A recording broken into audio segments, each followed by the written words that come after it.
this is the best day of my life. Just got Friday. Oh yeah. Friday night. I'm in love. We got to do something. Absolutely. You know what we got to do? What are you going to do? We're going to go out and party.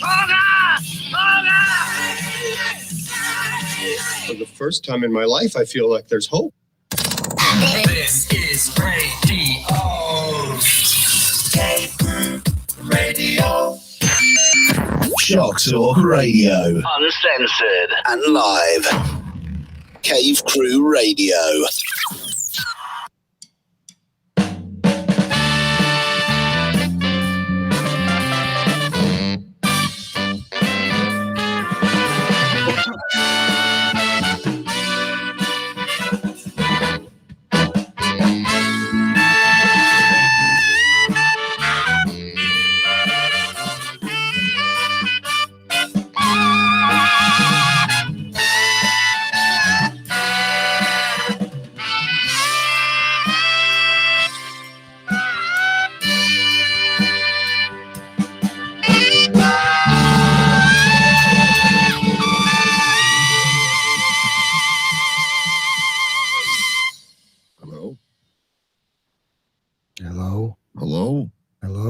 Hello.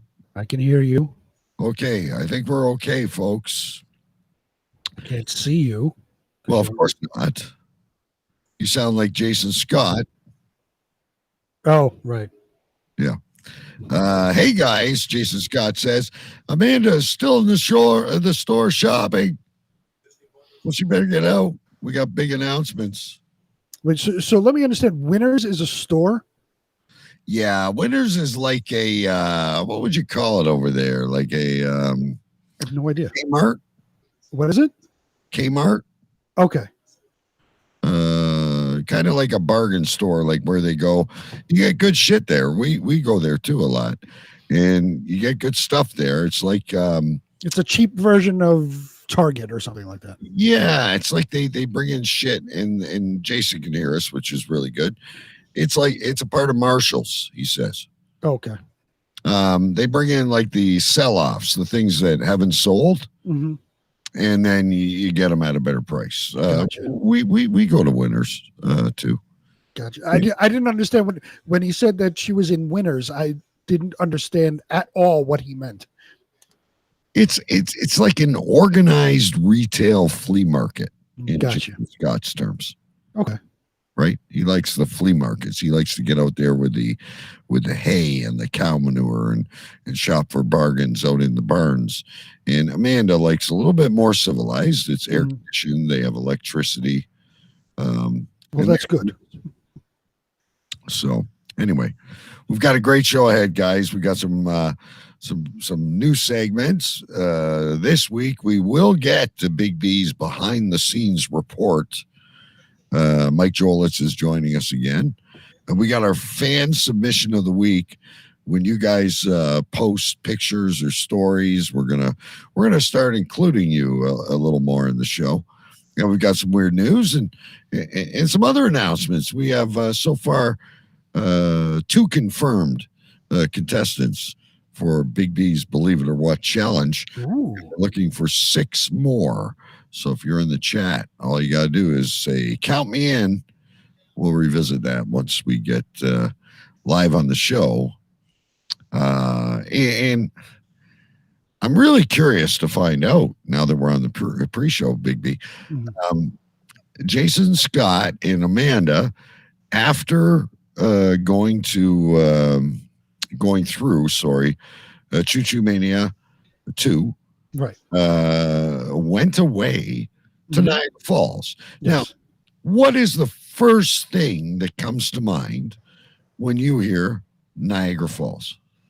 The first thing that comes to mind is what I said last week, either a proposal or a secret wedding. Right. And I have not got confirmation of either. I was so fascinated, too, by Jason Scott's, all right, Jason Scott is in. Even though it's pre-show, That's 3. Scott is in. If you could volunteer again during the show, that'd be awesome, but you're in for sure. Spots are filling up quickly. Anyway, a secret funeral, Jason says. I could get no information. The weird thing was when they got back, Amanda was, looking for a tent for this weekend. And you and I, we just try to put weird shits together, right? Right. So you're going to Niagara Falls.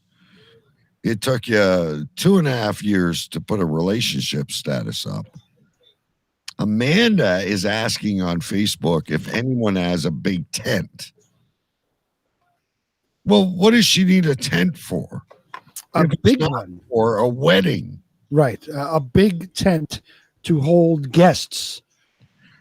Right. She has a sales show tomorrow. Wink, wink, nudge, nudge. Is that what they're calling it these days?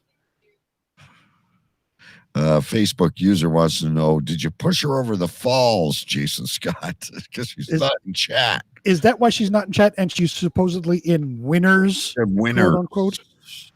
We might end up with one of those cold case shows. Ooh. After all. But anyway, they went to Niagara Falls. I was really proud of Jason Scott because the amazing Jason Scott should have a vlog, we're not just on Facebook, but on a web page. We're sharing his life because he had a indoor day and an outdoor day.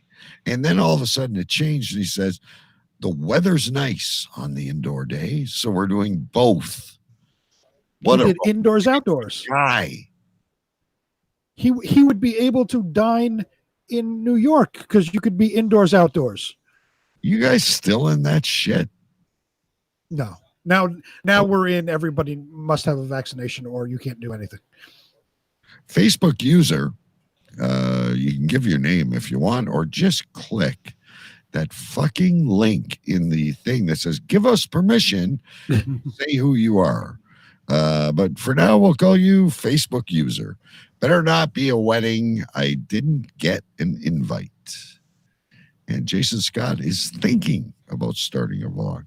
I think he should, and I've told him several times, I love when he goes live on Facebook, like he's just driving around, because I get to see parts of Canada. Like I've never been to Canada, so I get to see what life is like in Canada. I love watching his live shows. Oh, it's Isbia. Isbia is out there. Why don't you just click and you've been on the show. There's a link. You click and say, I give permission for Cave Crew Radio to see who I am. Good to see you, Isbia. We're a minute downstairs live show. Big B may have questions for you in chat. You never know. Got a list longer than his beard. But yeah, Jason Scott, it can even be a segment on the show. Where is Jason Scott? And Jason Scott can turn a trip into A&W into something interesting. Always, no matter what it is. And not for nothing, because he posts his entire life on Facebook. Him and Amanda do wonderful things on the weekends. This is where I get confused. This is Melanie McLean, great member of the Facebook group, and I think a dear friend of Amanda. Gotcha. And every time she says Mel, I think she's referring to my wife, who, even though I call her Isbia, is a Mel as well. This is why you need to confirm that we can talk to you, because I may say something completely ignorant to Double M. That's what I'm going to call her from now on. Double M Mick. Double M McLean. And in all matter of fact, I could be talking to my wife. So, or Big B may ask you a question about me that's totally inappropriate. So when I do that, it's time for the show. let's remove the because when you get two people with the same name, it gets confusing. But would I ever ask anything inappropriate? No, not you. All right, we're gonna hit the radio button and we're gonna get started here, kids. Bear with us. Here we go. Air traffic control, bring in New York. Roger that. Bring in Canada. 10-4. Gentlemen, we have liftoff.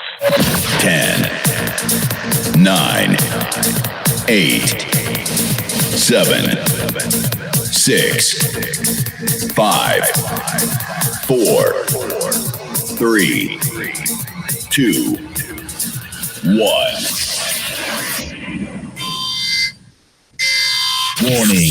Warning, Will Robinson. This program contains bad words. Use caution. If easily offended. Enter at your own risk. We are back. Cave Crew Radio. Season 8. Always On cavecrewradio.com. There was a time when the world turned their back on men. Men with a dream and savage yearning within them. Legions compelled by passion that knows no boundary. A consuming flame that defies plausible explanation. Battling the forces of domestication, they find the courage to band together to experience the awesome power of being men. I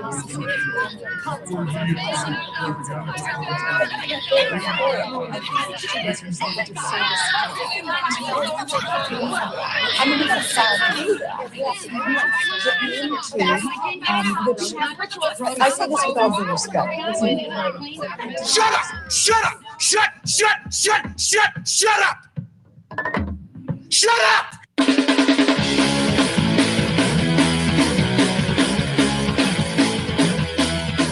Tonight's broadcast of the Masculine Feminist has been commandeered by the secret society No Ma'am.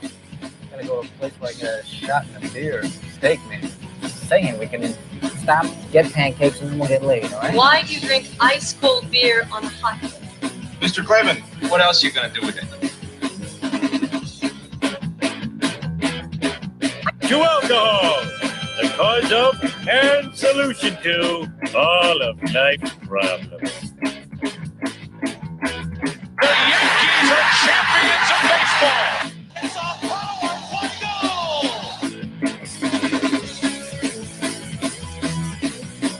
This is Cave Crew Radio.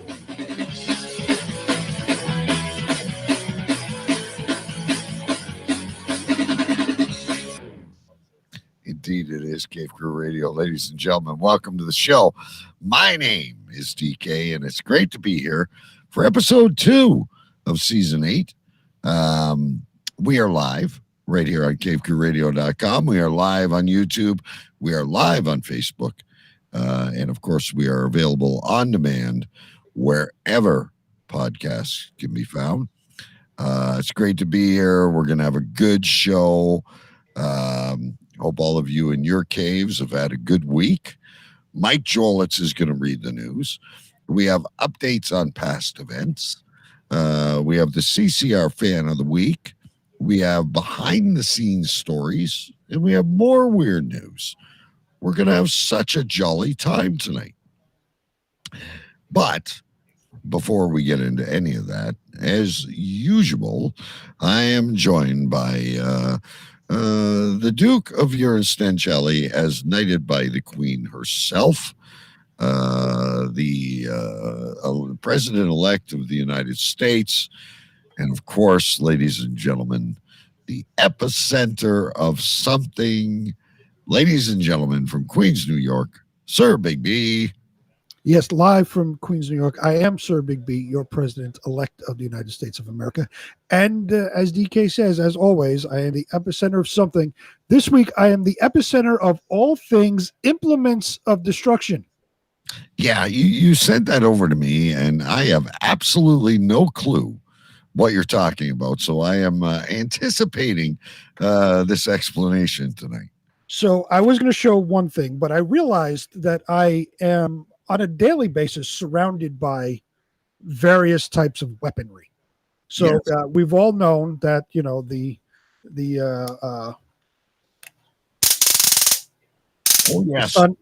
stun gun is here. Afka knows that better than anyone. Afka knows all about that. I realized too that, you know, for the whole time sitting here, I have this knife sitting right next to me. Yeah. Okay. It's always been like, you know, I use it to open boxes or, you know, whatever, but it's always been sitting right next to me for use. I have various BB guns in various locations. But I think what I have right now takes the cake. And my anniversary is coming up later this month, my wedding anniversary. It'll be 19 years. And you're 1 year behind me. I am. The 15th. Right. Yeah. Ours is the 21st.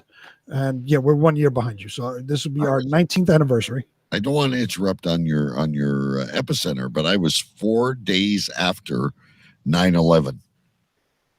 Yeah, that must have been a blast. Oh yeah, people coming from the States, and yeah, it was a good time. I'm sure. So my wife, me and my wife were discussing our anniversary, and we got on the topic of, I guess, anniversary gifts. And I got her some cool shit. So she says she's going to get me this. And it came the other day. I got to get them back on screen. Yes, it came the other day. And I'm so excited to say, and I guarantee no one else out there has one, I got a blowtorch for my anniversary. Okay, you're not going to believe this. I have probably the same one at work. I use that to blow out underground propane propane lines, and I can burn off large propane tanks with that. I actually have one of those. I do not see why we need one in the house.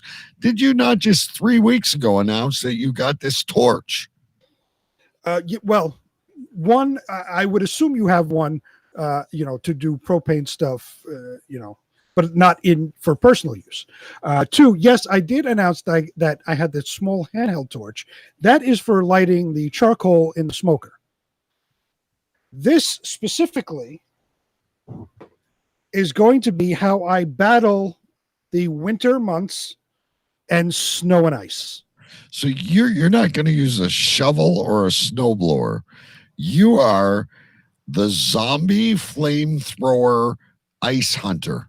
I am using a flamethrower this winter to battle snow and ice. This is is it really that bad in New York? Well, yeah, it's not as bad as in Canada, but it gets bad. And I don't like shoveling. A flamethrower to clean my driveway. I use a shovel. I am tired of shoveling. If I can use a flamethrower, stand there and melt the ice away, I'm going to do it. So you could have got anything for your anniversary, because 19 is a special one. 19th anniversary, as we check on the list, ladies and gentlemen, is choose the item of your choice. Mm-hmm. You could have gotten a Rolex.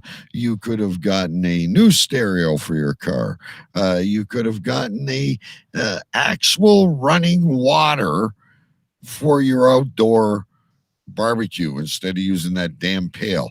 You chose for 3 months of the year to get a torch that is going to burn snow. Yes. It's actually marketed as a weed burner to burn all what weeds. The one I have at work is. It's a weed burner. Right. And I use it to burn. I'll burn about 200 liters of propane out of the ground. Liquid propane, when it converts to vapor, you got to times it by 192. I didn't know if you know that. I did. So yeah, it's a lot of propane, and I use it, and I actually do burn some weeds while I'm doing it. But I put on a little, it's fun. I'm gonna have a lot of fun this winter. I really don't think your driveway is that big, though. You're like me. You're in a side split. Like, you don't need a fucking flame. You're going to be able to kill alligators and Teenage Mutant Ninja Turtles when they come up from your fucking sewers. Well, let me set the record straight. I have a 4x4. My Jeep is a 4x4. I don't need to shovel the driveway at all. I just drive over it and create the tire lanes. Yeah, I've got two 4-wheel drive vehicles. Well, one is Isbia's, but I'm same as you. I don't need it. Right. And I always watch. Oh, it's going to melt in 2 days. I don't shovel it, but you got to shovel the walk for the mail guy and all that shit. But right. Well, what do you need a fucking torch for? Why not? Are you gonna go on a sabbatical from your job and burn Iceland or Greenland? So when blizzards come here in New York, instead of breaking my ass shoveling, I got to shovel the front steps, the walkway, like you said, for everybody to walk through.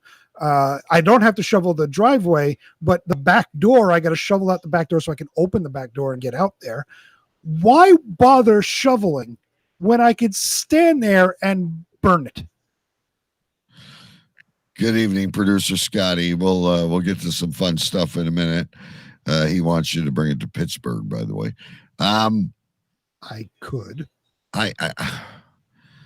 Okay. You do realize that if you hook that up to, say, a barbecue tank, it would burn for about 4 to 5 minutes. You realize the pressure that's coming out of that thing. Yes. So, being in the business, my question is to you: Are you calling your local propane supplier to install a 500-gallon propane tank at the side of your house? I am not. I have 3 propane tanks out in the yard. So when the winter comes, realistically, all I have to do is the front steps and the sidewalk. 3 propane tanks should cover that. And then I can go to Home Depot and get more. Right. Once you shovel to get out of the yard, so you can go to get the propane tanks. All I'm saying is the BTU on that weed burner is going to burn a lot more propane than your barbecue, your smoker, your whatever else you got out there. Sure. I understand that. As long as you do. Okay. I understand that 100%. All right. I think you're going to need like 100-pounder or something, one of those 4-foot tall.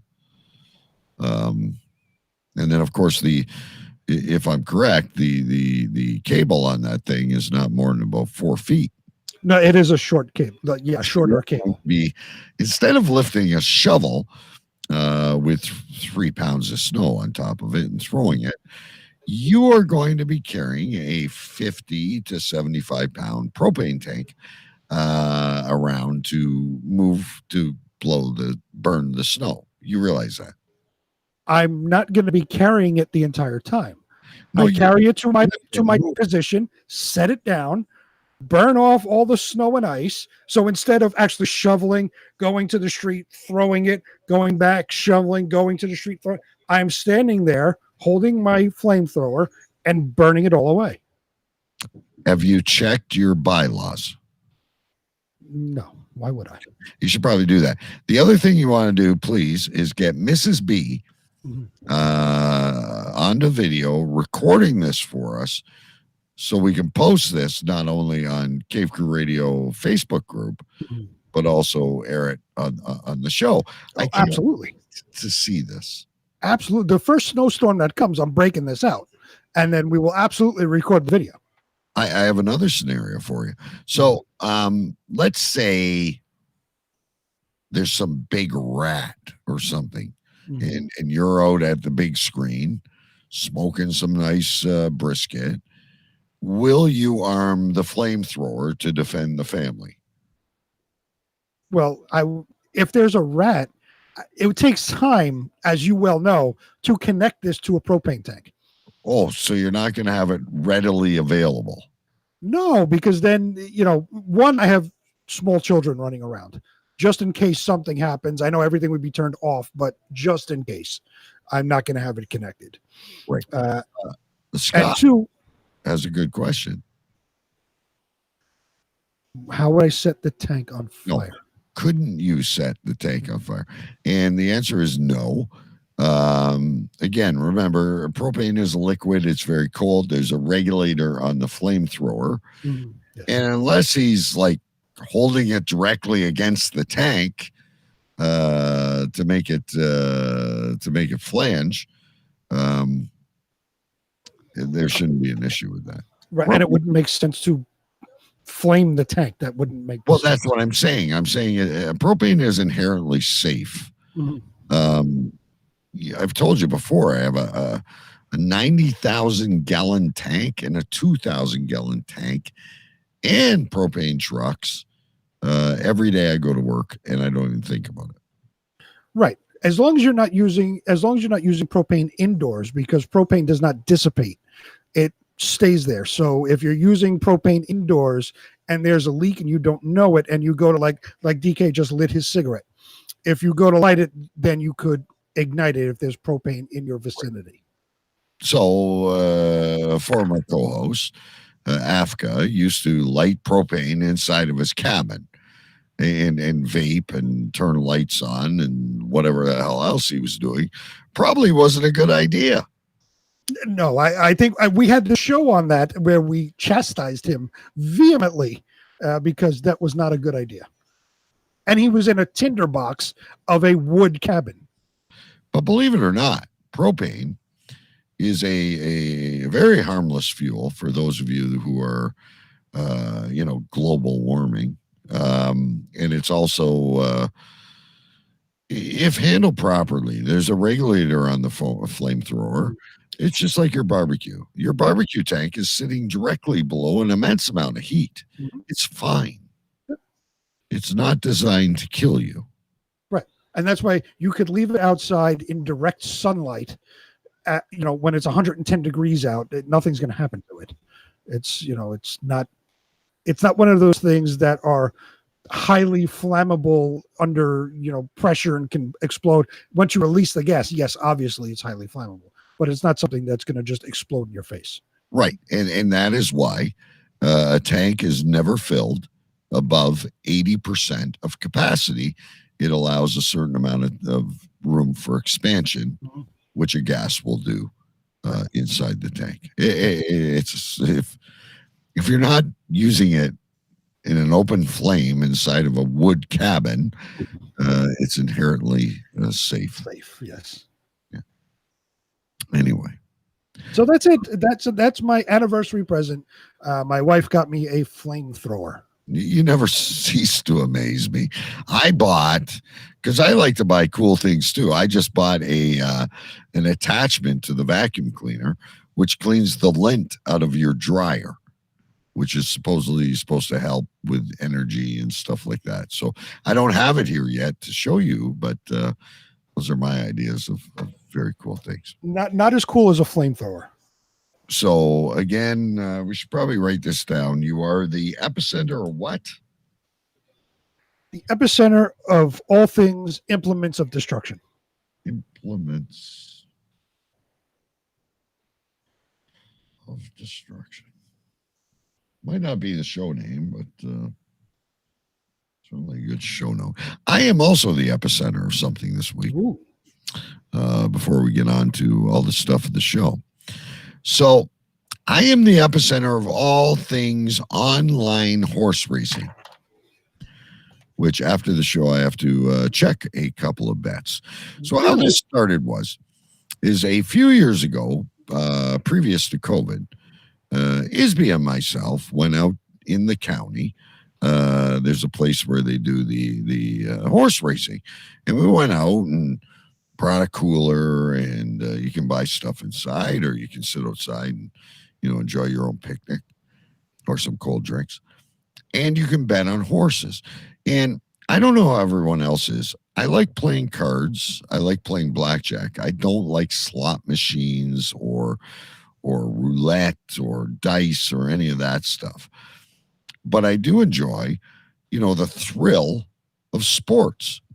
Horse racing, sorry, you can bet $1, $2, $500 on a horse, but you can bet like a couple bucks on a horse, like give each of you $20 to bet with.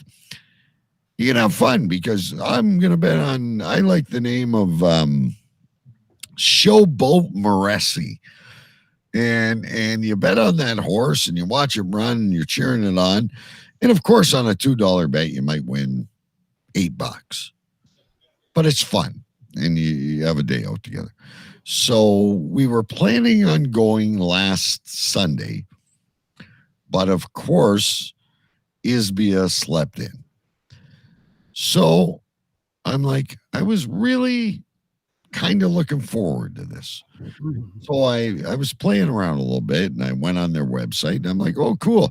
I can watch it and I can stream it on my Amazon stick, right?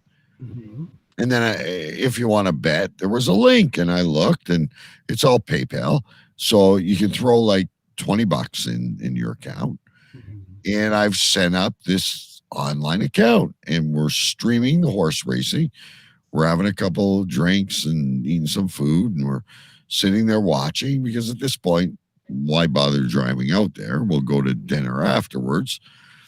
And we're just placing these $2 bets.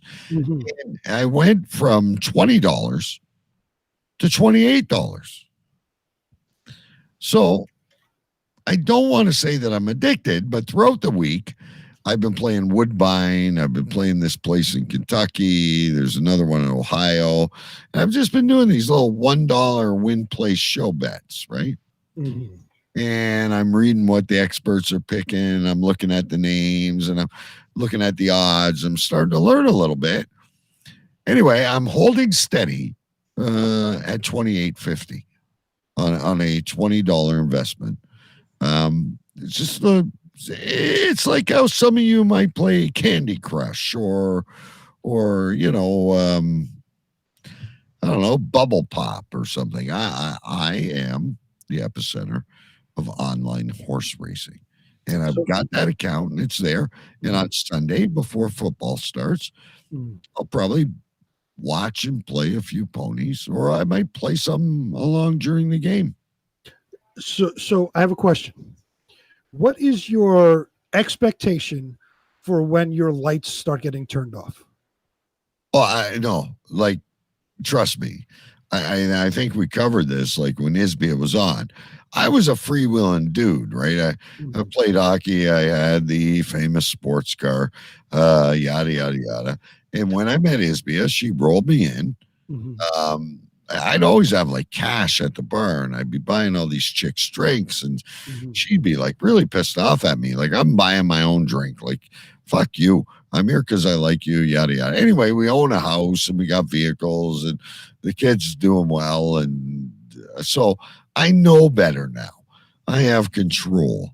If I get an itch on horse number 3, Dildo Van Wagen, and I need to place a big bet on that, I realize that I've got that $20 threshold.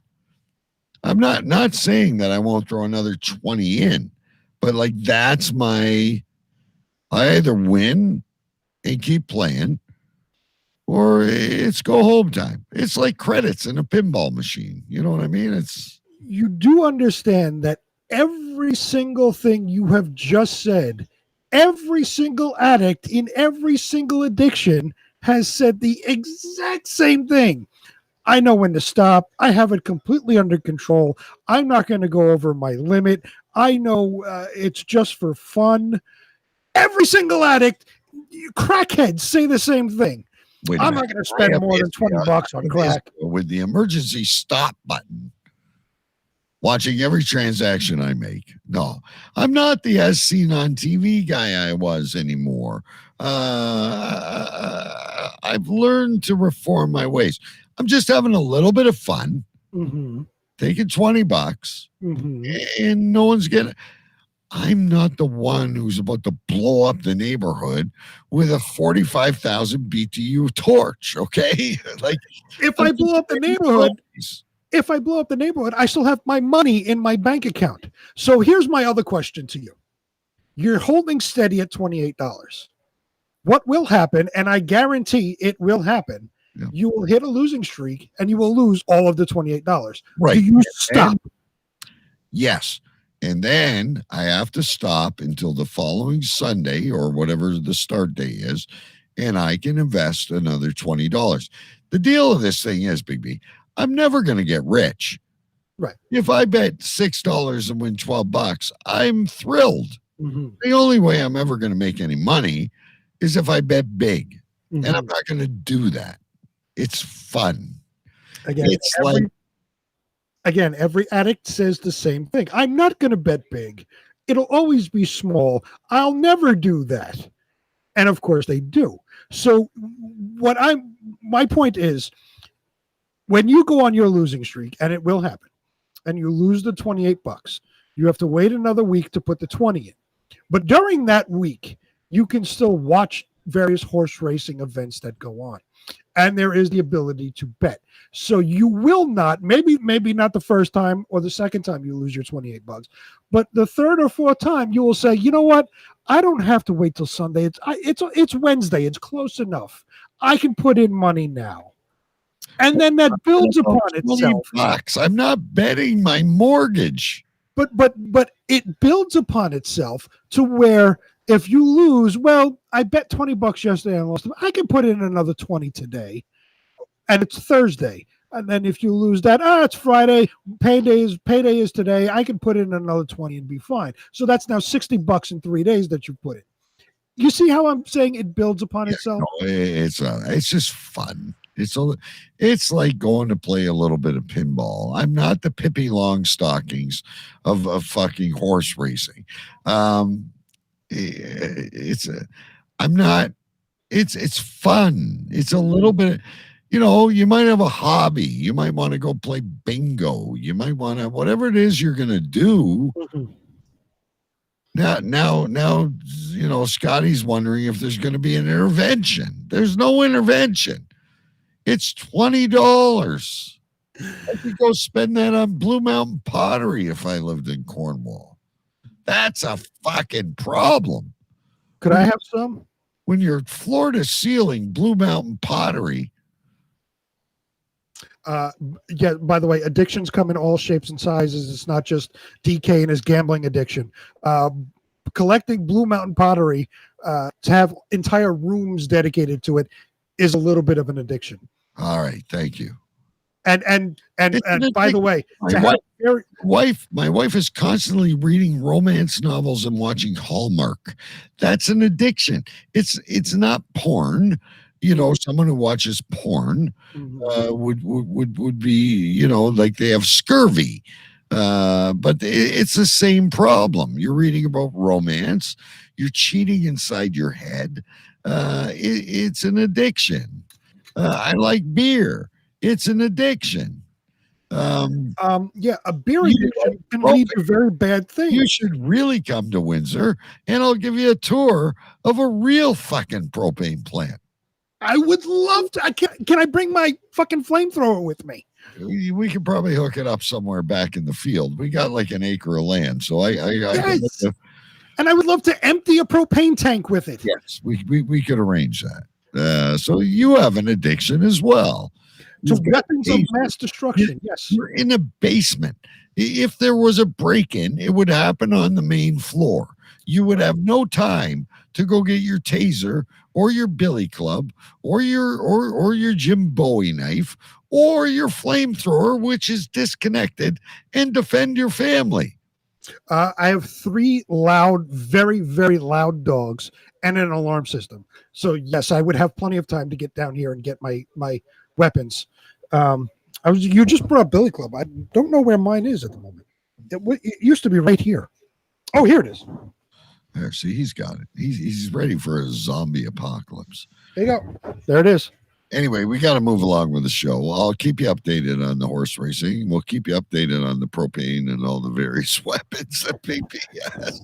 Can we keep a running total of how much you've lost? You should. I haven't lost anything yet. Yet being the key word. You should be a DJ for the Rebel News Network. That's Canadian CNN. All things conspiracy. Anyway, listen, we got to get into the actual show. I have not lost my house or my marriage, and I have also not raped, and I'm doing okay, and I was able to afford to buy Kentucky Fried Chicken for after the show. And yes, I will eat all the skin that is left in that barrel. And leave the actual chicken for somebody else. Oh, fuck them scraps. Anyway, announcements. We had Choo Choo Mania a couple of weeks ago. Choo Choo Mania 2. I know Amanda never got her shirt. The shirts are in development. They're not going to be ready for another few weeks. However, Amanda's trophy is ready, and according to the delivery date, now that I have her address, Amanda should be receiving the Choo Choo Mania 2 trophy in Cornwall, Ontario, very soon. Ooh. Hopefully within the next week, let's say 2 max. I can't, Amanda, once you get it, you have to take a picture and post it on the Cave Crew Radio page. Or come on live and say, oh boy. All right. There is no second place trophy, Jason Scott. You are ashamed. Now, we have a good crowd out there. And also last week, we announced the Big B, Believe It or What challenge. Big B he's done it, man. He's gone against subjects I couldn't even believe, and he's defeated his opponents. So we are doing a March Madness type of challenge where we will have 4 on either side. We'll have 8 contestants, and we'll finish with 1 winner that will face Big B, and we might have a trophy for that, Jason Scott. But don't worry, you'll be out in the first round. We have 2 confirmed contestants. We have Afka, and we have Isbia. Very nice. Both have played the game before. Jason Scott, I know you said you were in on the pre-show, but if you could say it again, that would be number 3. Amanda has played the game before. She's a champion. I can't see why she wouldn't do it. Producer Scotty used to be the trivia champion on Double Talk Radio. We could be filling up quickly here, folks. The Cave Crew Radio trivia game, Believe It or What, Big B's Open Challenge. Jason Scott is in Big B. So we have 3 official. We are almost at 50%. We need 8 total. We have 3 in: Afka, Isbia, and Jason Scott. We need 5 more. Will Amanda join? Will Scotty, the self-proclaimed, in? We are at half the crowd. But is Scotty officially in? That's a question mark. Yeah, well, he's fucking around. He's speaking in that strange Pittsburgh language, and he's saying he wants his belt back. He's officially laying the smack down to Big B. There will be actually a belt instead of a trophy. It would be a great idea. That is a wonderful idea. Believe It or What championship belt. And by the way, Scotty, we will have it won't be Pittsburgh trivia. So I don't think no. These are random subjects that I choose as the dungeon master. And now that Big B's out of it, he will help me on this. Amanda, there's only one other female. You've got to get that woman's rights shit going on. We talk about our man caves all the time. What would be more beautiful than you or Isbia facing Big B for the opportunity of the belt? 8 spots, ladies and gentlemen. 4 are taken. The Big B, Believe It or What, Open Challenge. I don't know what this means. There's nothing there. Yeah. Is this a mystery challenge? I don't know. Is it going to be like wrestling? It's like a run-in? Is that like Invisible Ink? It's the Invisible Challenger. Yeah, the Invisible Ink Challenger. Facebook user, if you could identify yourself, if you want to throw your hat in, there's only 8 spots. I know you want your belt, Scotty. We're looking for Amanda. Jason Scott, you've got a direct line to Amanda. We want the Choo Choo Mania champion to get in here with us. Anyway, this is an ongoing thing. We can do this all the time. Where should we go to? Should we go to fan of the week or behind the story? If we're going to behind the story, you have to give me a second. I got to pull it. All right, let's go to a new segment, ladies and gentlemen. Only because there's always so much fun in the Cave Crew Radio Facebook group. Let's go to... It's time for our listener submission of the week. Exactly. If you're not a member of the Cave Crew Radio Facebook group, we have a lot of fun. So this week, what I did is I pulled out 2 really cool pictures, Big B, that people submitted. Amanda says she's got a fucking excuse for everything. I sent her 3 shirts. She tells me she didn't get any of them. She's probably selling them at her event tomorrow. At the event? Yeah, at the selling event. You're not putting a red light up, are you? Anyway, listen. So we had a couple of cool pictures this week in the Facebook group that I want to get to. Anyone who knows anything about Cave Crew Radio knows that I hate this fucking boat. Okay, so Theodore the tugboat, toot toot, which was supposed to, which we inadvertently followed through Amanda and Jason from Nova Scotia as it pulled over every time there was clouds in the sky. And actually there was a quote on Theodore's page this week. I'm so ashamed I know this shit, that we're staying here another day because there's rain being called, has been touring around my area. If any of you know, I live amongst 2 Great Lakes and there's lots of ports. Chris Apthorpe, one of the members of the Cave Crew Radio Facebook group, posted this and said, in case DK was unavailable to get here, I've got this picture of the fucking tugboat. Ebola. I hate that fucking boat. Even Scotty, the boat.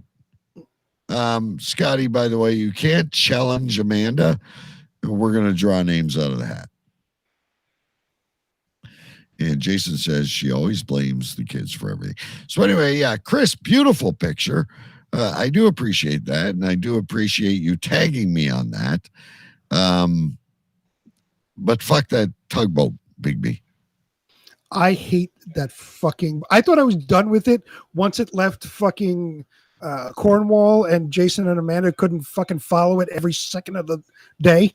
And then we got now it's back. Amanda running up, and it was like she was going to a mosh pit. Holy crap! But I thought it was done with, and I stopped getting because I was tagged in some of the pictures from them. And like I would click on links about the stupid boat because we're doing it on the show. I would then get suggested for you, Canadian maritime tugboat pictures, whatever. And, I'd get pictures of a fucking boat. That finally stopped. We stopped talking about it, but now Chris Anthorpe wants to fucking post a picture of the goddamn fucking thing. And we're right back at that stupid fucking tugboat. Shit. I'm going to go, if it returns here and someone delete this conversation in 10 seconds, I'm going to take a fucking propane flamethrower and burn the rubber out of that thing and it'll sink. Holy shit. If it's a little overcast, it can't fucking sail. What kind of boat is it that if it's a little fucking overcast, if the cloud comes over a little bit, it can't fucking go anywhere? It's a useless fucking thing. I'm going to pop out one of its eyes and skull fuck it. I'm telling you right now. I'm so sick of that fucking boat. You just went Full Metal Jacket on the boat. Well, listen, you must be friends with Mrs. B. She's your wife. But I had to watch her doing all this Thomas the Train shit 2 years ago. I was there. Of course. You had to watch it on Facebook. I was physically there. So I go from Thomas the Train to fucking Theodore the Tugboat. My kid is almost 18 years old. I don't want to deal with this shit anymore. Holy Christ. Do Canadians have nothing better to do than follow a fucking shitty boat that can't sail if there's a cloud in the sky? What goes on in Canada? We actually have an 18-year-old young lady who's a finalist in the U.S. Open this weekend in tennis. In the fucking boating challenge world? What the fuck? Anyway, another one from Canada. You Americans are going to shame on this segment this week. Jason Scott, we've talked about his recent trip to Niagara Falls, happened to stumble across this. Now, we've talked about what's the first thing that comes to mind when you think of Niagara Falls. Here is a really lonely man or lady. And it obviously didn't work out the way they thought of, unless they anyway, this mannequin was lying behind a garbage dumpster, and with a beer can crushed beside it looks like, and I really wonder about this. And Jason Scott didn't tell us where he saw this, where it was, but somebody got really creative in Niagara Falls. You ever drive down the highway and see random shit and wonder how it got there? Like somebody's one sneaker sitting on the center divider between the two sides of the highway. Some weird.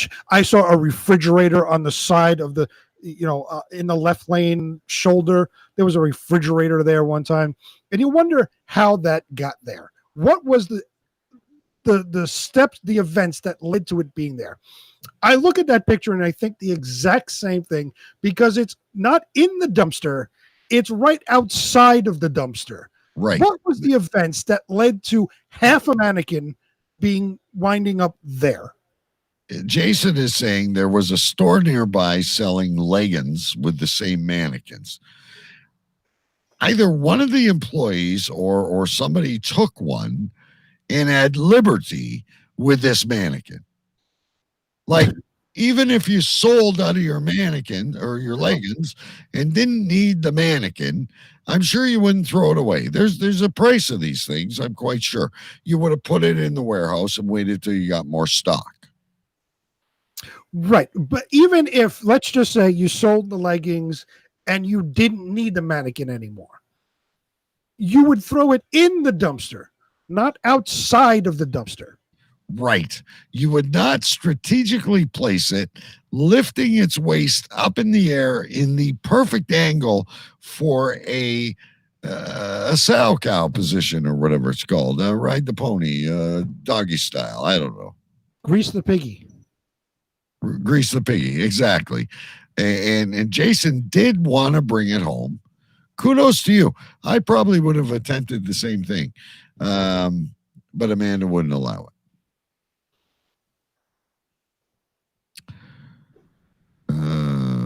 Muffin Lolo. These Facebook users always kill me. Anyway, kudos to both our Cave Crew Radio submissions of the week. So the question probably rises. Big B, over to Lee. Okay, DK, how can the listeners submit their stories and pictures? Well, that's a great question. All you have to do is follow us on Twitter, Instagram, Facebook, Cave Crew Radio, easy to find. Join the group. We have a great time on Facebook is our main thing. Or email us at cavecrewradio@gmail.com. And if you have a picture or a story or you want to record something and tell us something really weird that happened to you, you could become one of the Cave Crew Radio listeners, viewers, whatever, of the week. Thank you to Chris and Jason this week. I refuse to thank Chris because he's bringing up the fucking boat. Well, I will pay good money to somebody that would fucking blow that thing up. I honest to God, I'm surprised I don't have nightmares. All right, we got to move on. Another new segment, ladies and gentlemen. Let's go to this one, which is... It's time for Big B's investigative report, researching and reading between the lines of the news. Okay, so as happens quite often, we have a story, and we have many, many questions. I believe it was 3 weeks ago. It was before the Choo Choo Mania. We had this story about the three brothers that died in a manure pit. And I don't know about you, Big B, and everybody out there listening, but I have never heard of one of these things before. And you made it your mission, Big B, as an investigative reporter to tell us what these things are.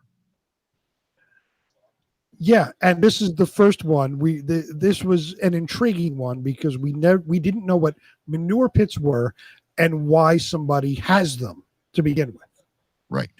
So while I was looking it up, I didn't realize that the CDC, the Center for Disease Control, the same people on Twitter who said last week that you are not a horse, yes, I remember that. Yeah. They also actually did a study on deaths of farm workers in manure pits. So this is not an isolated event that we came across. This is not an isolated event. This is an urban legend. This is a real thing. And the CDC, it's so real that the CDC has studied it and put out warnings and advisories for farm workers. It says the National Institute for Occupational Safety and Health requests assistance in preventing deaths of farm workers in manure pits. And so there are only farmers that use these things. Yes, it's strictly farmers that use that have manure pits. Okay. It says an urgent need exists to inform farm owners and workers about the dangers of entering such pits where oxygen deficient toxic and or explosive atmospheres often result from fermentation of wastes in confined areas.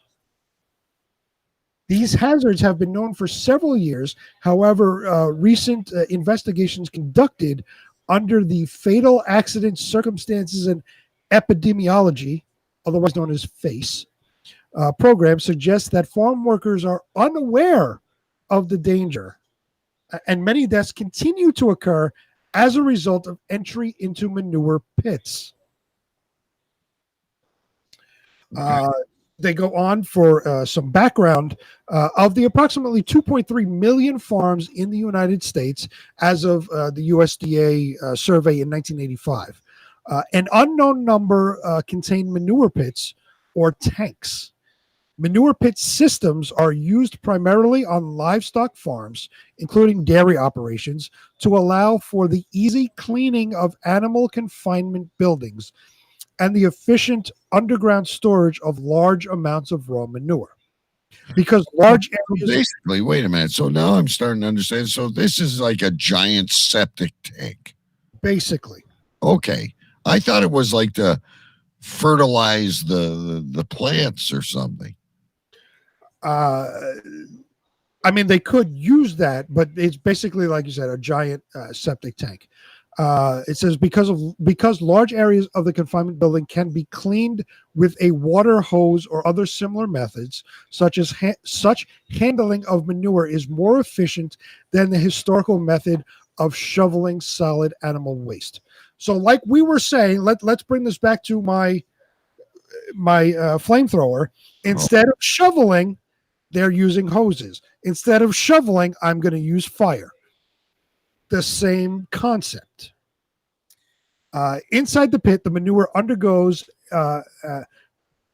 anaerobic digestive fermentation to form fertilizer. The digestive process can generate 4 potentially dangerous gases: methane, hydrogen sulfide, carbon dioxide, and ammonia. The accumulation all very deadly. All very deadly. The accumulation of these gases within the confined space of the manure pit can produce an oxygen-deficient, toxic, and/or explosive environment. The National Traumatic Occupational Fatality Database indicates that from 1980 through 1985, 16 deaths resulted in the asphyxiation of workers in manure pits or similar waste tanks. So are they stepping in like Lucille Ball making wine on the grapes? Remember that scene where she's stomping on the grapes? Is this, why are they entering the manure pit? Well, to clean it, like there was a clog or whatever it was in that story that we had a few weeks ago. So they have to clean it, unclog it, get rid of it. If it's overflowing like a septic tank, you have to kind of get rid of it. So there are many number of reasons why they would enter a manure pit. Blank statement again by Facebook user. Trying to get in close and take a sniff. Well, I don't think. Here's my thing. Do they have to sign a waiver? Like, so say you and I, we're making our claim in life. We're leaving the big city. We're going to go work at a farm. Mm-hmm. You would think of the common dangers, a bull attacking you, or we've read before about pigs killing people. They become very aggressive. Do you have to sign a waiver? Do people even know the danger? And the answer to that is no.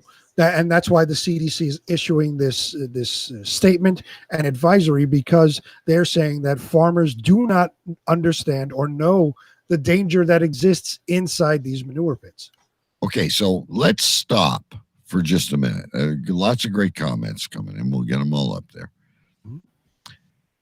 This is not just a jug where they're throwing manure. This is an elaborate contraption. There's 1, 2, 3, 4, 5, 6, 7 different pipes. Looks like there's pumps. Right. There's a fencing around this. Mm-hmm. And of course, there's a whole bunch of shit. So I think they know what they're doing. I would say they know that they're getting into a big, well of shit. They may not know the, chemistry behind it, that they could die if they get in there, other than thinking that it's waste. If, you ingest it, obviously you'll get very, very ill. I don't think they understand the breathing aspect of it, where all these toxic air can actually kill you. I wonder, they're struck by lightning, attacked by sharks, hit by a bus. I wonder where death by manure pit falls in there. Well, from 1980, from 1980 through 1985, so in 5 years, there were 16 deaths. So that's an average of 3 a year. That's a lot in a manure pit.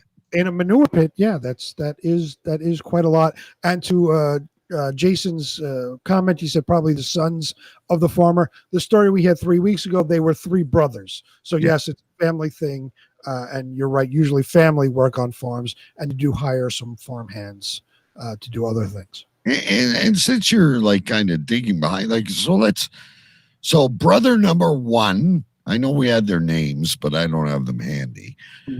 Brother number one goes in to adjust the filter or whatever the fuck he's doing. And brother number two goes in to help. Brother number three goes in to help. And they all are automatically asphyxiated by the manure pit. Interesting. Right. Well, they wouldn't automatically be asphyxiated. So what happens when you breathe in these fumes? And it happens when miners go in. That's why the old times, they would send in the bird. If the bird collapsed, there's canary in a coal mine. Canary in a coal mine. If the bird collapses, there's toxic fumes there. They know to get out. You don't know that you obviously, because these kind of gases are kind of, aside from methane, because you can kind of smell methane, but otherwise they're pretty, you can't really smell them. You don't know you're breathing them in. And when you finally realize there's something wrong, it's too late because you're on the verge of passing out. And then, once you pass out, you will continue to inhale those toxic fumes and you will just eventually suffocate yourself and die. But you have passed out long before then. It's not like you're walking around, suddenly you drop dead. Imagine the strength of a tapeworm that can live in your bowels and survive this multitude of gases. Picture the dung beetle. The dung beetle. The dung beetle lives in shit. So there are species out there that can handle this type of environment. Humans are not one of them. Would the dung beetle and the tapeworm be considered variants? Because they have built up, a tolerance to not fall victim to the shit pit. They could be considered variants, yes. There you go, ladies and gentlemen. That was our first behind the scenes investigation. And now you know a little bit more than you did yesterday about manure pits, thanks to Big B. And can I add one more thing real quick, because the CDC had done all of this. Even the CDC, investigating this, no occupational safety and health administration standard exists for work in and around manure pits. So they've studied it, but they haven't issued any standard. So are you maybe encouraging some of our rural listeners to take a stand? Never mind global warming. There's people dying at the hands of shit. This is like your fart turned into an atom bomb. I would tell them to be careful and please wear gas masks. Yeah, please. Yeah, wear an N95 if you're going anywhere near a shit pit tour. Please wear an N95 and social distance while you're at it. All right, before I put you under the gun for any of the stories, we should bring in our good friend Mike Jolitz. We always enjoy him for a little quick break. So, ladies and gentlemen, Mike Jolitz, he reads the news with us every week, coming from, what is it, Nowhere, Arizona? Or Prize, Arizona. Yes, and he is currently on an Arizona Lent on Facebook. But, ladies and gentlemen, grab a quick drink, but keep the speaker on. Here is Mike Jolitz reads the news. Hi, my name is Mike Jolitz, and I have not raped.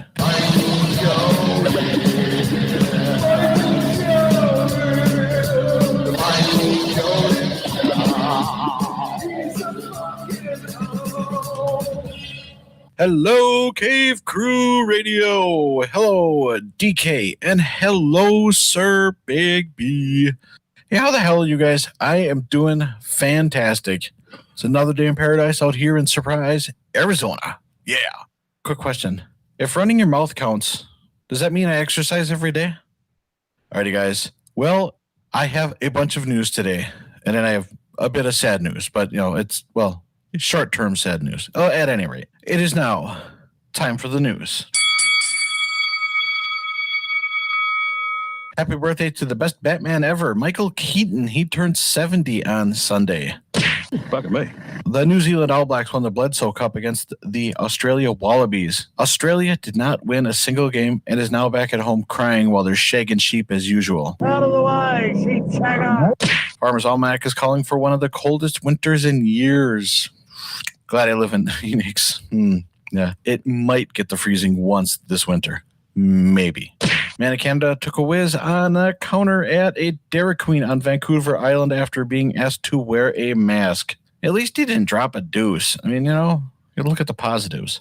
This definitely would not happen at a Tim Hortons. It's a classier joint. Bruce Springsteen is miffed at Donald Trump again. Back in June of 2020, Bruce told Trump to put on a fucking mask. Now in September 2021, Trump finally replied with "nut up" or "shut up." I don't know what that means. And "you're not the boss of me." He also stunk his tongue out. Very eloquent. Mark Hamill tweeted his own name on Twitter and it went fucking viral. What the fuck is that? Really? I mean, I could understand if it was, you know, Jenna Jameson or somebody, but, you know, Mark Hamill and whatever. Christina Aguilera posted topless pics on Instagram. Oh, it looked good. Yeah, thanks, Christina. Had a good time. Tiger King zookeeper has been found dead. I bet that bitch Carol Baskin sicked her tiger on him.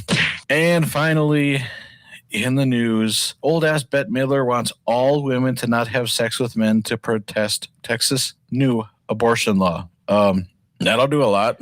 Wait, less women will get pregnant and thus not need an abortion. Bet you're just mad no one will pound you. That's what I'm thinking. All right, guys, well, that does it for the news. And here's the temporary sad news. All right, so it turns out I don't have a license to do the weather, so I'm working on that as we speak on my free time when I'm not sleeping or working, you know, but I will be back soon, guys, with the weather. I'm not running away from this. I will fight until the end. But that does it for this. Mike reads the news. Thanks for listening, everybody. Tschüss, ciao, and auf Wiedersehen. Later, everybody. Now back to your regularly scheduled programming.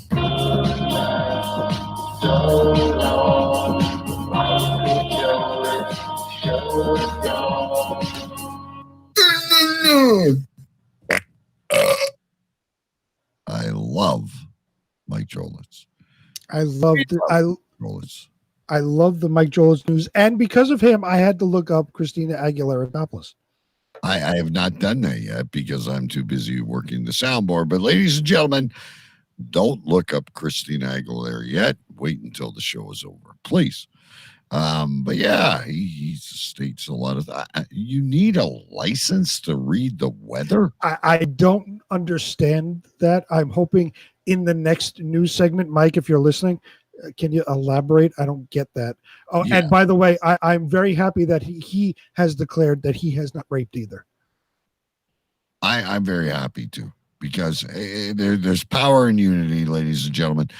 We do have female listeners on the show, and it is very important that we get their permission. We can put a paper bag on their head if we're not finessed, but you do need permission to do so. And you too. You should get a badge made. You know, one of those buttons, Big B, from that site you go to. And we should all wear that we have not raped, nor have we skinny dipped in a manure pit. That is true. And yeah. I'm proud that we are embracing a rape-free environment. Right. And we have. Maybe we should start a GoFundMe. Because we constantly reinforce that despite the despicable things that we talk about, we keep ourselves clean. Yes. But is there not a site where we can start a petition online that Mike Jolitz should be an honorary weatherman? Well, if something. What's that dude from Australia? Frankie the weatherman? No, he's not from Australia. He's from Newfoundland, Canada. Oh, I thought he was from Australia. Okay. Oh, he's from Canada. He's from Canada. Okay, so the Canadian Frankie the Weatherman. If he can do it, why can't Mike Jolitz? Because he's a Rain Man type of guy. So he gets away with what do you call that thing? Criminally insane or whatever it is. Like you don't. I'm classified. I love when a Facebook user throws great comments. Who is this? I am classified as a 50-50 because I'm a female, yes. But come on. My Facebook posts say otherwise. The mystery Facebook user. Please Facebook user who you are. Please. I would love to know. I'm going to say it's Christine. She always comes up with these great remarks. And where the hell is Short Sai anyway? I don't know. I haven't heard from Short Sai. He was really drunk in a couple of weeks ago, and he hasn't shown up since. Whenever he does show up, though, he's always in after hours. He comes on. He loves to chat after hours. So after hours with Big B has basically been the Short Sai show.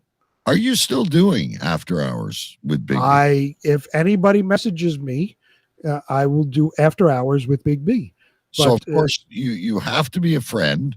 Mm-hmm. I knew it was Squirrel. I know it was Christine. She's a member of our Facebook group. I know who that is. Yes.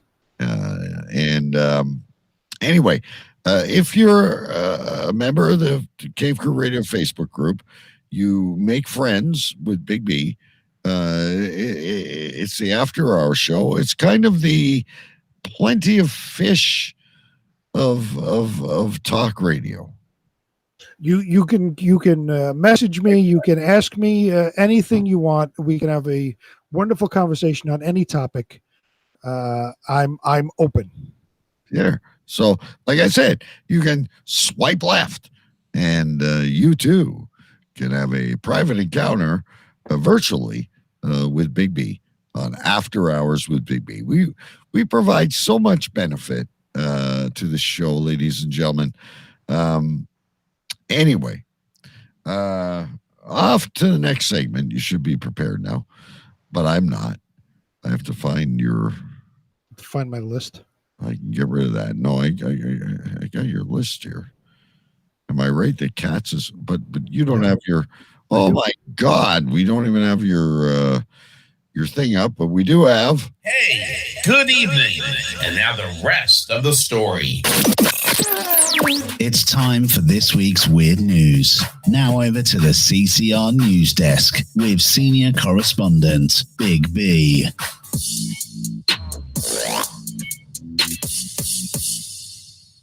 You're getting a lot of questions about your after hours show.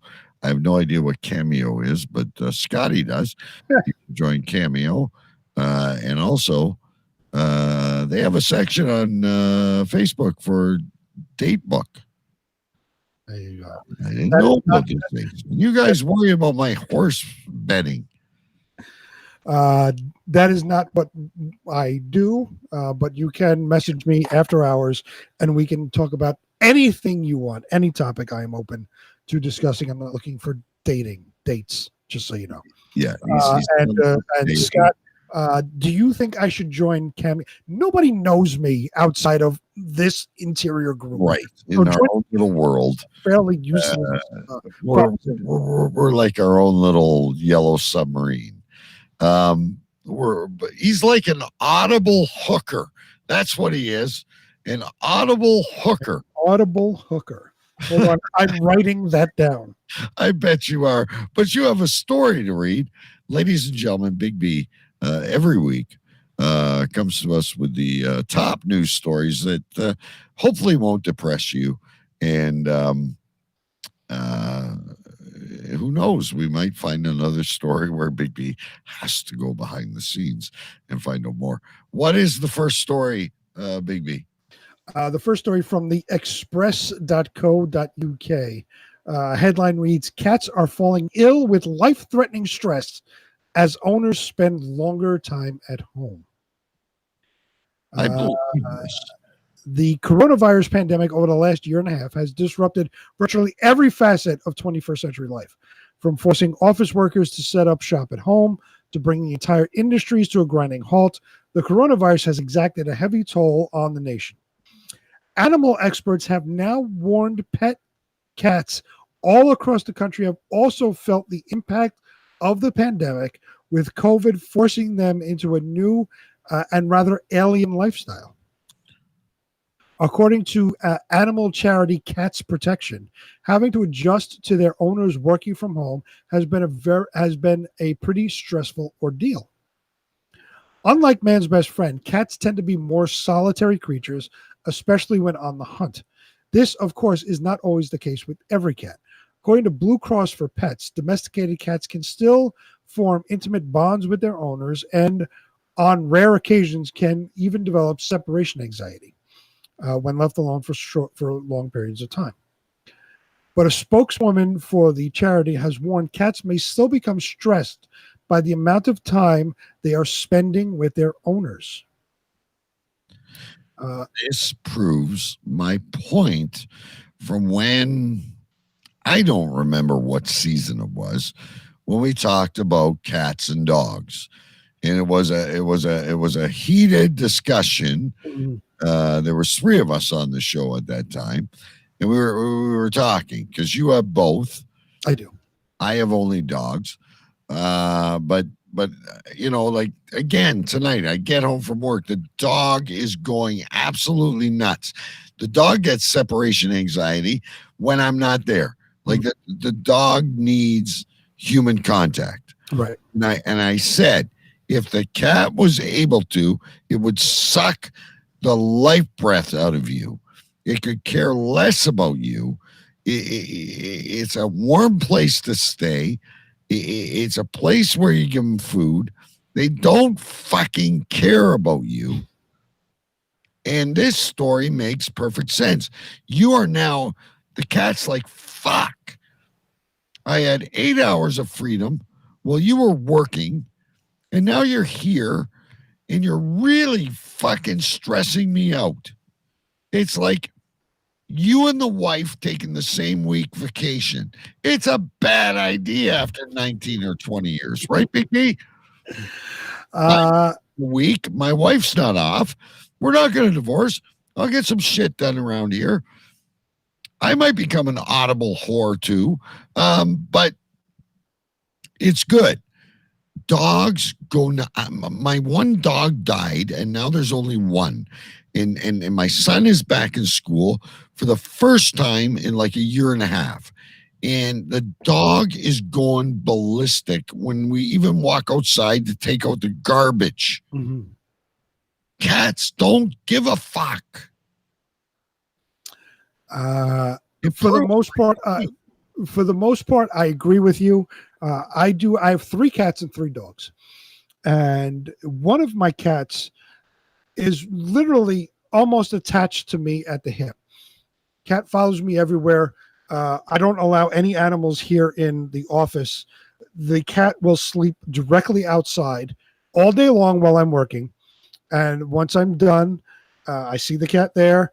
The cat will come upstairs with me, and will when it's time for bed, the cat will come into the room, lay down near where I'm sleeping, and sleep with next to me, quote unquote. So that cat is attached to me at the hip. My other 2 cats, why they are very loving and affectionate animals, agree with you 100%. They could care less as long as they get fed and they get petted every now and then. They could care less whether you come and go or what. So 2 out of the 3 are exactly like that. But how about the dogs? Tell us about the dogs. The dogs, I'm the alpha of the family, so to speak. So the dogs do what I say when I tell them to, move out of the way or go inside, lay down, do whatever. That's what they do. When my wife comes home from work, they flip the fuck out. They're jumping around. The tails are going so fast. Their ass moves. They're barking. They're jumping. I would assume the similar situation to when you get home. Right. Are you there? I am. Can you hear me? You just had that pause. Oh, no, it's a similar situation to when you get home. So when the way your dog acts. Pack animals, right? Yes. They're naturally pack animals. Yes. And you're right. You need to be the alpha with your dog, or the dog will run wild over the house if you let the dog. But they love you. They miss you. They need you. Cats are using you. They're like a 2-bit married cougar who's just looking for a side job, and you're the victim. You're the sucker. That's how I feel about cats. I've had cats, ladies and gentlemen. It hasn't been pleasant. I love cats. I grew up with cats. I love cats. I like cats far better than dogs. I am not a fan of dogs at all. And I have 3. I love dogs. Absolutely love them. And I think Ziggy, I heard her wagging her tail down here. She just ran. She'll come well, because someone probably opened the bucket of chicken, and that trumps everything. Gotcha. Right? So, but yeah, I just haven't had luck with cats. Now, if a stray cat comes up, I'll be the first person to put out a bowl of milk. And, like I'm not hating cats to the point that I want to burn them with my propane torch. I don't see the value of them as a loving member of the family. Like I said, I grew up with cats. I love cats. All cats love, I wouldn't say love, but all cats, I have a way with all cats. So I've been over several people's houses where they say the cats don't like other people other than the owners. I will be able to pet them and play with them. No problem. I have a way with cats.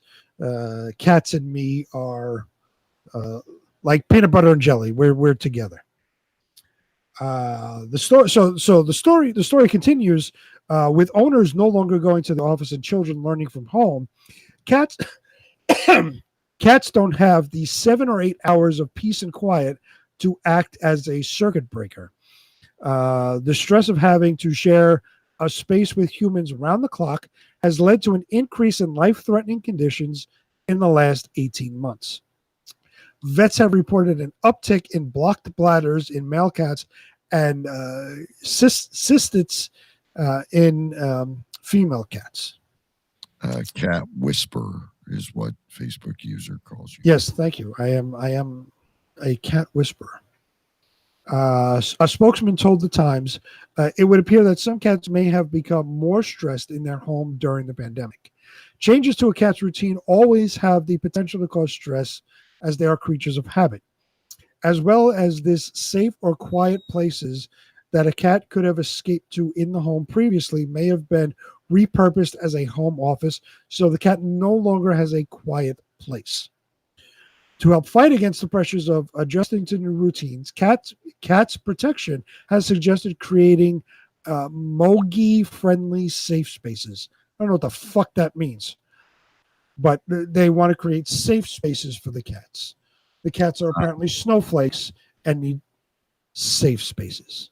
I just want to let you know, Afka, he calls himself Stu, is in chat. One of our contestants on the Believe It or What.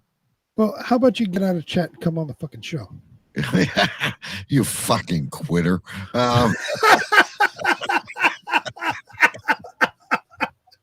I'd rather have a cat than an Afka. Just teasing you, Stu. He's a great guy, ladies and gentlemen.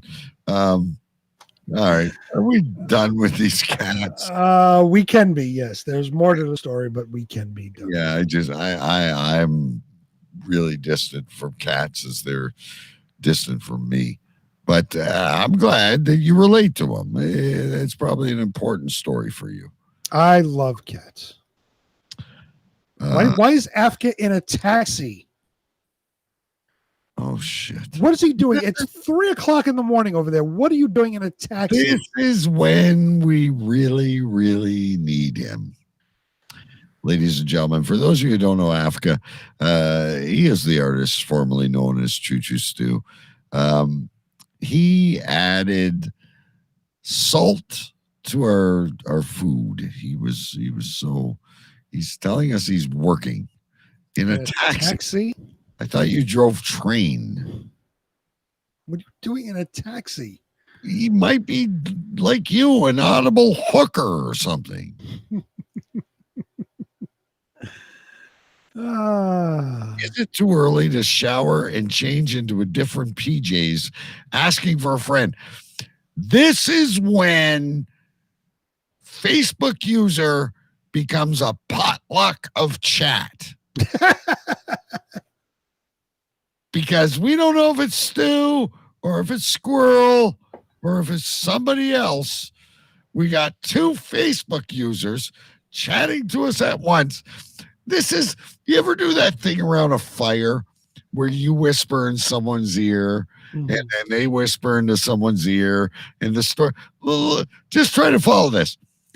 I'm in a taxi and I'm working. Mm-hmm. Is it too early to shower and change into different PJs, asking for a friend? I'm traveling for work. I'm pretty sure we got two different Facebook users melding our next Cave Crew Radio audio drama. This is fantastic. Let me ask, because I believe one Facebook user known as Afka has already entered the Believe It or What tournament. Will the other Facebook user known as Squirrel enter our Believe It or What tournament? Yes. We can call you on Facebook Messenger if you have no other way to join the show. And all you have to do is answer trivia questions. It would be really cool. It would be like Mr. Trivia 1 and Mr. Trivia 2, like wear masks. And it'd be so awesome. We have how many spots left? 3? 4. No, I already put Amanda in. You put Amanda. Okay, so with Amanda, it's 3. Right. Yeah. I will not press the send on the trophy if Amanda refuses to join us. Gotcha. So yes, 3 spots left. All right. So now that we're having so much fun, why don't we get into this story, which was, by the way, posted on our Facebook group by Jason Scott. I found this one to be really interesting. Mm-hmm. From Vice.com.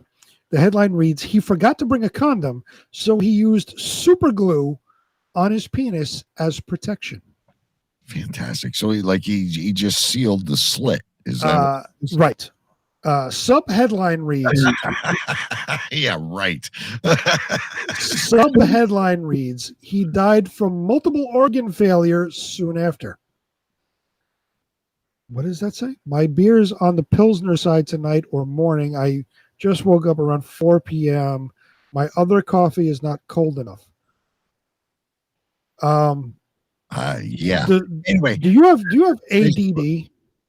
This is the Facebook user battle of the champions. That is the ultimate ADD fucking statement. It's whatever's in front of them at the moment they're talking about. Right. I got a Pilsner. I have a wonderful Grolsch lager. I'm surprised you haven't been diving into that peanut butter whiskey. Normally, you're so insane by 9 o'clock. I have it. But you haven't. Shall I? I've been drinking. Shall I take some before the story? I'm going. Cheers to everyone out there. Multiple Facebook users. Everybody else out there. Cheers. Here's to you. I love Jason Scott's comment. I want to be a Facebook user. Anyway, yeah, what a term, eh? Facebook user. Facebook user. Anyway, Jason, you supplied this story. Listen up. In a bizarre case that highlights the lack of sex education in India, a man died after using an industrial strength adhesive as protection instead of a condom. According to the police, Salman, a 25-year-old from the Indian state of Gujarat, used epoxy adhesive, a strong waterproof glue generally used to bond metals, glass, concrete, ceramics, wood, and plastics. And sperm. To seal off his penis while having sex because he forgot to carry a condom. Police found CCTV footage of Mehbaba and his fiancee entering a hotel in the city of on June 22nd. The next day, his friend found him unconscious in a bush near the hotel. In a bush near the hotel. Oops, sorry, I just clicked on. God damn it! Hold on. The hotel room to a bush. Hold on, I'd lost the story. No pun intended, ladies and gentlemen. His friend found him in a bush, unconscious in a bush near the hotel, and then rushed him to the hospital where he died of multiple organ failure. It was only after his family filed a police complaint that they realized what had happened. Could you imagine discovering a family member used crazy glue instead of a condom, and that's how they died? How would you write the obituary? I have no idea. Exactly. How would you explain that to friends while you're sitting around having a cold coffee or a Pilsner? And oh yes, we feel so bad for little Jahunja.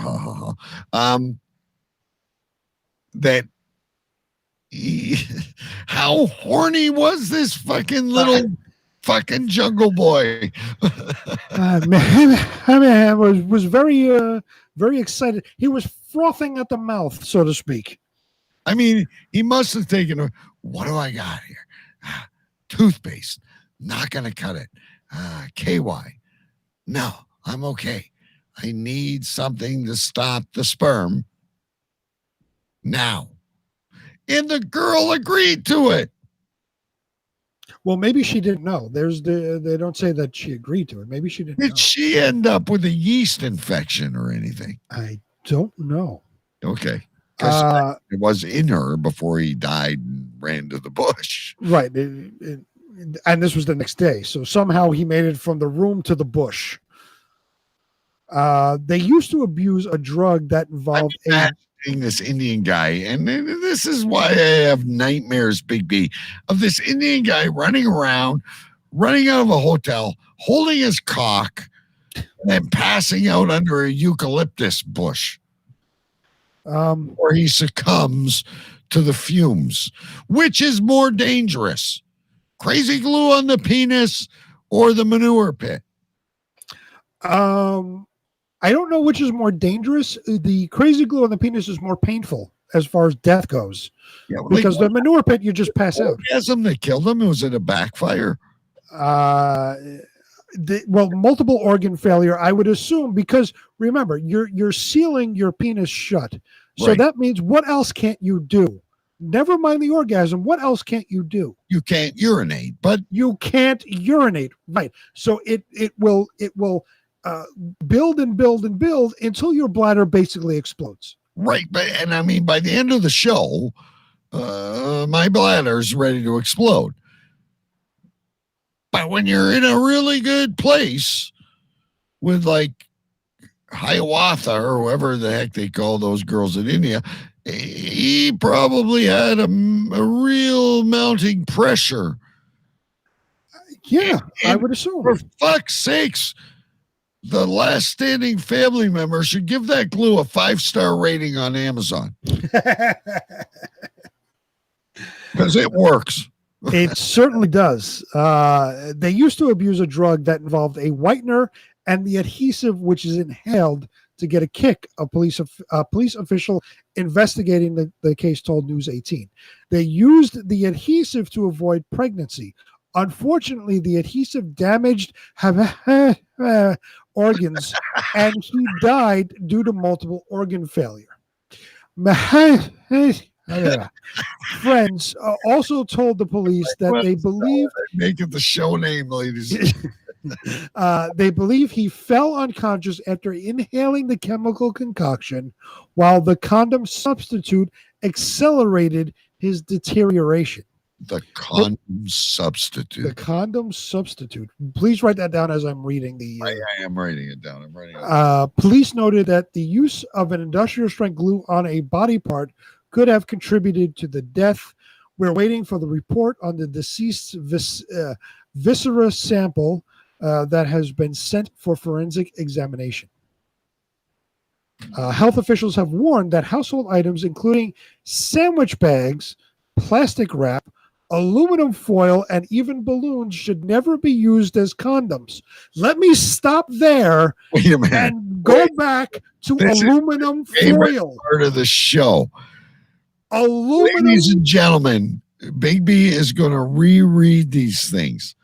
No matter how desperate you are, use the rhythm and the pull-out method. Do not use the following things. Sandwich bags, plastic wrap, aluminum foil, and balloons. Now let me go back to aluminum the only one foil. It's a feasible. Aluminum foil, ladies and gentlemen. Who has tried aluminum foil and the girl was okay with this? Yeah, we will send you a trophy as well. Holy fuck. If you have used aluminum foil as a condom substitute and the girl was okay with that, you both need to be visited by a mental health professional. I mean, a sandwich bag, yeah, that's creative as long as you have an elastic. Saran wrap, get it. Aluminum foil. Aluminum foil. Yes. They can cause infections and microscopic tears on the body.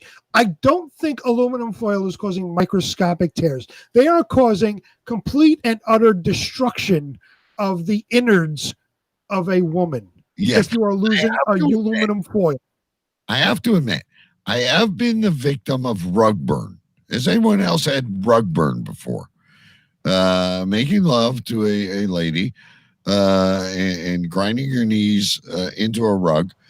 I have been the victim of rug burn, and perhaps the young lady's back as well.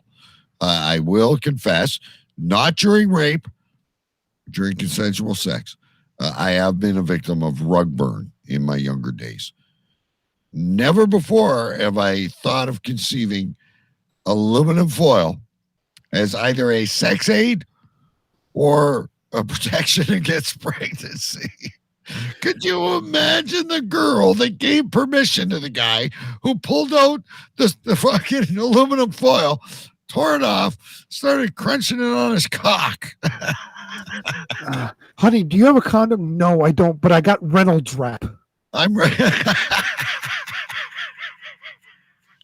And she said yes. Oh my God. Danger sign. Ladies and gentlemen, this is from Vice.com. It is not a spoof site. It's not the Babylon Bee. It is from Vice.com. I realize that. But in someone's imagination, someone did it. It must have happened. If we could land on Mars, they've gathered a rock on Mars today, and they're going to bring it home, not in our lifetime. Someone has wrapped aluminum foil, Reynolds wrap. Mm-hmm. This is something interesting. The other two stories, ladies and gentlemen, we still got to name the show. This is something that has to be read, though. This wasn't the first time someone thought of using glue on people's genitals. In 2017, a chiropractor named Dan Dops. Dan Dops. Dan Dops. Is he a friend of Goldfarb? I hope they have a practice together. Dops and Goldfarb. And Jane from Mumbai. Dan Dops invented a feminine adhesive lipstick to shut off women's vaginas during their periods in order to prevent leaks. It has to leave the body. You're bleeding. A woman's uterus is leaking out of their body. The lining of their uterus is leaking out of their body. You can't shut the vagina down and keep it inside. It has to exit the body somehow. It's not a master tap or an emergency stop. Right. You're not using Flex Seal on the fucking pussy. Okay? You're not fucking trying to fucking seal up a screen door and take it on a lake. Right. You'd have much better luck with duct tape. At least it's removable. At least it's not aluminum foil. Right. It might hurt when you strip it off, but duct tape, ladies and gentlemen. Duct tape and WD-40 for lubrication. That's all I got. Yeah. Are we getting to the story of the week? Yeah. You want to go to the last one? I really do. I want to do the story of the week. Okay, let me get rid of this. Although I don't think story of the week's going to top this one, but because I guess this kind of ties into something else that we were talking about earlier. But hang on. It's time for Big B's Big Bang Story of the Week. Yes, it is. From the Global News, the headline reads, Police catch serial pooper after wrong woman gets a bum rap in Indiana. We went from India to Indiana. Yeah, this is beautiful. A small town jogger is in it deep after being accused in a serial public defecation case, according to police in Fishers, Indiana. Authorities say they've cracked the case of a woman who has been pooping on neighborhood lawns during her early morning jogs through the town. Officers urged the unidentified woman to seek professional help, though she may still face charges, especially if she continues to be such a crappy neighbor. But this is I can do that. Hang on. Say it again. Especially if she continues to be such a crappy neighbor. Not really a symbol, but it's close. Several residents recently shared their stories about the serial pooper with local broadcaster WTHR in hopes that someone would help identify her. We call her the pooper. We have lots of names for her, Fisher resident Angie Kiley told the broadcaster. Last week or the week before, she did it in 3 or 4 different yards down the street. Every other yard she pooped in. This is a person that has good regular movements. She's doing it in 3 yards. I don't have that kind of control. Like, if I got to go, I got to go. Right. Kylie added that the douche-dropping delinquent always comes prepared to clean herself up afterward, though she doesn't extend that courtesy to her neighbors. The toilet paper is the calling card. We know when we see that she's been around. Neighbor Monique Miller added that the jogger leaves her discarded TP behind with her BMs. We have found droppings in our yard, she said. She carries her own toilet paper and she just leaves the toilet paper behind with her droppings. Residents of the neighborhood of Windmere have put out a no pooping sign in hopes of deterring the unwelcome turd dropper. They also spent several days trying to identify her on social media. There's videos on Nextdoor and Reddit of her pulling this crap. One local wrote to police on I Facebook. got to get on both Reddit and Nextdoor. I don't see these videos on TikTok and Instagram. One local managed to capture footage of the fecal offender earlier this week on a doorbell cam, which ultimately led to the police to the culprit. Authorities announced on Thursday that they've identified the woman. They added that she was the number 2 suspect in the case after at least one other individual was falsely accused by locals on social media.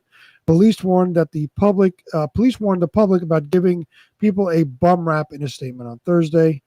The unidentified pooper is not the first jogger to drop trow and relieve herself along her running route. Colorado Springs grappled with a mad pooper who did the same thing in 2017, while Toronto dealt with its own run-by dumper back in 2018. And don't you remember the one we were talking about in England? Yes. The one that pissed and pooped. Yes, absolutely. The double offender. The phenomenon is commonly known as runner's trots, like chef's ass. It's runner's trots, and it's thought to affect 20 to 50% of athletes either during or immediately after exercise. The cause is unclear, but experts at the Mayo Clinic say that there are ways to deal with it, such as drinking lots of water and limiting your intake of fiber, sugar, alcohols, caffeine, and milk products before the run. Try Crazy Glue. Crazy Glue, I heard, works, and so does Flex Seal. Yeah.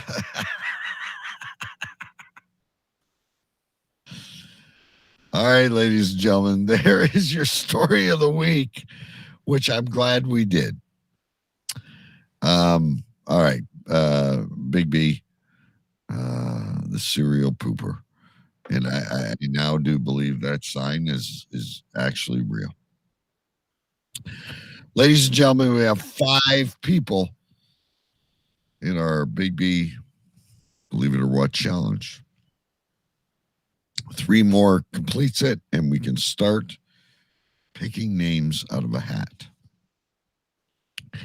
It's now time that we name the show. I would not forget it tonight. Ladies and gentlemen, I have 17, but I've narrowed it down to 5. My 5 are, I want to be a Facebook user. Okay. A condom substitute. I have a way with cats. The fecal offender. And my favorite, ladies and gentlemen, a deuce dropping delinquent. Very nice. I like that one. I now, well, first of all, guess that Big B has 6.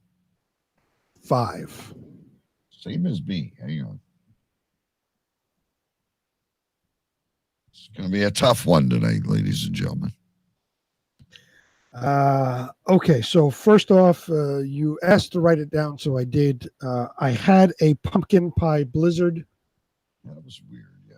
That was from Jason Scott very early on in the show. Okay.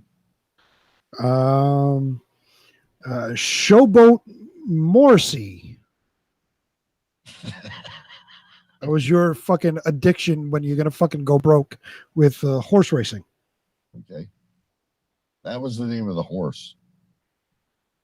Next up, I don't think it could be a show name, but I really liked it anyway. You fucking quitter. Well, yeah, look, I know I've been angry the past couple of weeks, but we really got to start standing up for ourselves. I thoroughly agree, and I loved you fucking quitter.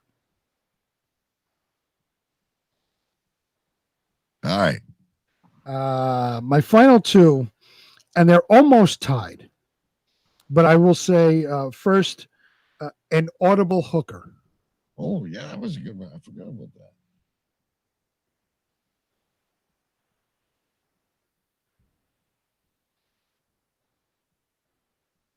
And are you ready? Yep. And finally, this one is my favorite. The Dildo Van Wagon.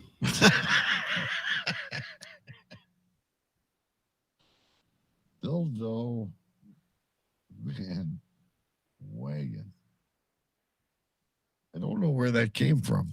That was, again, talking about your fucking horse addiction. Okay.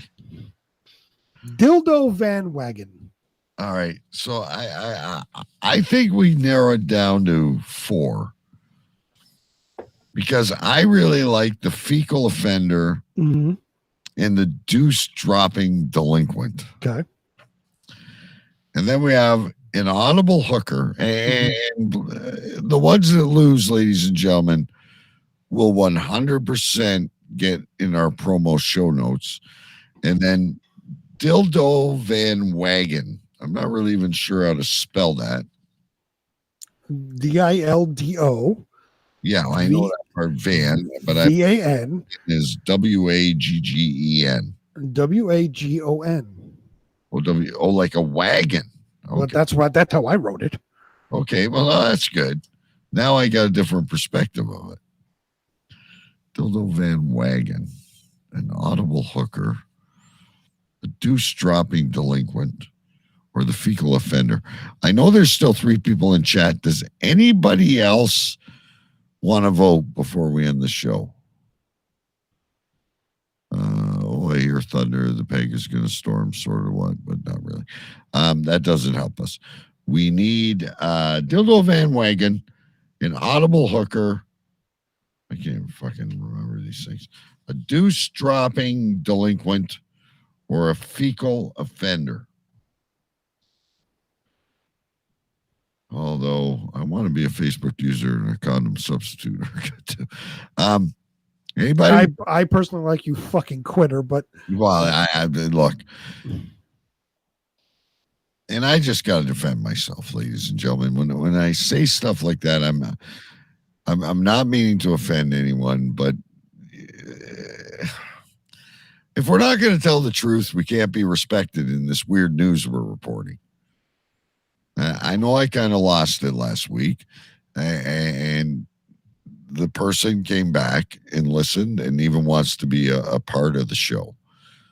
And the other dude eats vegetables and runs like Forrest Gump. He fucking quit. Like Forrest Gump. I'm really sorry. I've been thinking about this for a while, but giving you no heads up. I'm changing my life.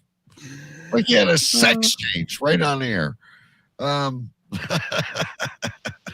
Facebook user says it pops up as bandwagon when we talk about Dildo Van Wagon. It pops up as bandwagon. Yeah, I'm gonna. Okay, so I'm gonna take it that you want to vote for.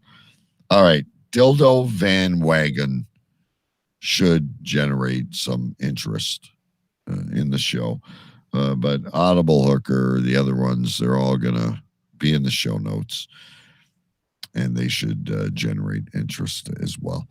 All right, ladies and gentlemen, I want to thank you for being with us tonight. Cave Crew Radio is the name of the show. If you love us, well, you could send us money. But if you can't send us money, you can certainly tell friends about us and direct them our way. Cave Crew Radio Facebook, YouTube, the homepage, Twitter. That's how we'll get new fans out there, and we'll have even more fun every week. All right, until next time, let's wrap this up. A Dildo Van Wagon. Running on, taking on the hood. She's running in forward down, taking on the outside. It's a Dildo Van Wagon. All right, see you, kids. Later. Thank you very much for listening to the show. Now stay safe, take care, and wash your hands. I want you to pack up and get out. Get the hell out of here! Go! Just go! Get out! Get the hell out! Get out! Get out! That will conclude this evening's entertainment. Shut up! Shut up! Shut up! From this day forward, it's going to be only America first.